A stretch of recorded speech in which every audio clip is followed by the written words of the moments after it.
Hello, my name is Lene James. I am currently enrolled in Grand Canyon University, and this video is for a topic on cultural competence for educators.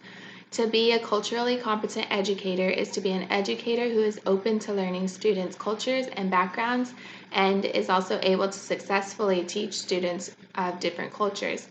This definition comes from India Lindo and Okyung Lim from their journal article regarding cultural competence. They state that educators need to be self-aware of their own culture and be able to adapt to the needs of their population's diversity. Educators must make an effort to personally understand where their students come from and how their culture affects their lives. We all have our own identity, and what makes up our identity comes from our backgrounds. Educators need to support their students by helping them learn about their identity and to help them develop a sense of pride about who they are and where they come from.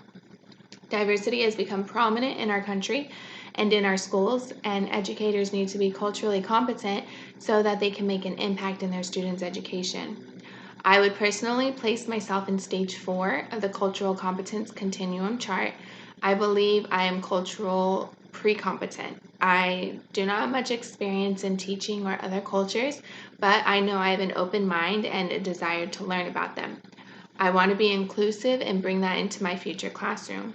My biggest drawback would be that I do not act on my desires. I don't have a plan set or a goal to achieve my desired cultural competence level. Some of the controversial topics that come up in today's schools go against my personal beliefs, and this is what hinders me from being educated in all cultural identifiers. For example, transgender bathrooms in schools. I personally don't believe children should be able to make that decision while they're in their most confusing, emotional, and irrational time of their life. Regardless of how I feel, I have to put my beliefs aside and understand that to be an educator who will make an impact, I have to become completely culturally competent. I know I have much to learn and some changing to do in myself to get to the next step and deepen my understanding of all cultural identifiers. In order for me to learn about my students' feelings and backgrounds, I must take my beliefs out of the equation. I must see each one of my students as human beings who matter and who are loved, and understand that I'm here as an educator to support, care, and nurture them while they're in my classroom. I want my students to know they are safe to express what matters to them and to know that I am listening. I have a few biases regarding Christianity and my personal beliefs, but I know I can still open my arms and my heart to my students and their families to help them succeed. One strategy I want to use to help me reach the next step is to establish relationships with the parents of my students. Having family nights, events to bring families into the schools will give me a chance to build rapport and learn about what makes each child unique. I plan on doing a lot of reading and research to help me become more culturally competent in my future teaching. One book I found will challenge me to take a closer look at myself and help me with exercises to overcome some biases I have. This book is called Cultural Competence Now: 56 Exercises to Help Educators Understand and Challenge Bias, Racism, and Privilege by Bernita Mayfield.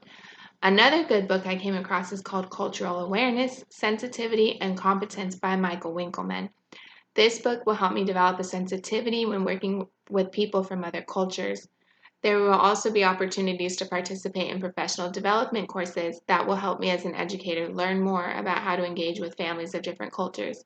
I believe sensitivity, compassion, empathy, those are all really key factors in becoming cultural competent, and I feel like if I can express that to my families and my students, I'll be able to move past my own biases and my own beliefs.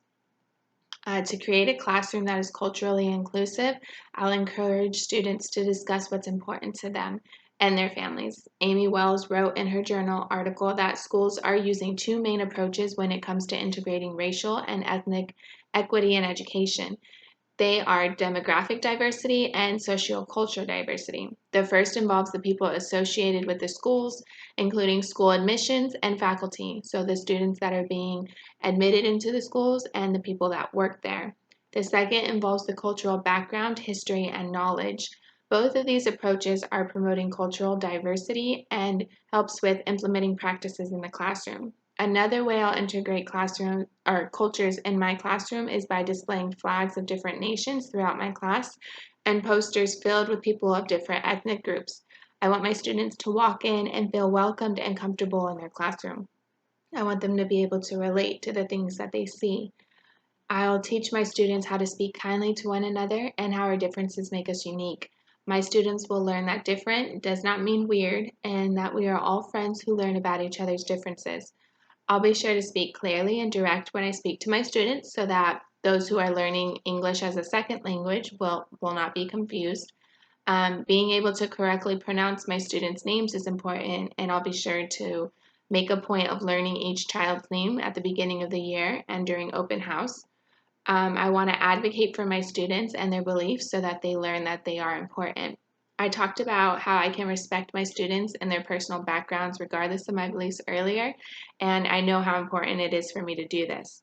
I understand that everyone has their own beliefs, and although I believe Jesus is the only way, the truth, and the life, I have to set my personal beliefs aside so that I don't offend my students and their families. My job as an educator is not to convert my students to Christianity or even to share my beliefs with them, but it's to be an advocate for them and help them grow and learn so that they can become successful citizens of society. I'll ensure to respect my students and their individuality because being an educator is about making an impact in a child's life. I want to be a positive impact and let them know that I am here to help them become the best that they can be. Thank you.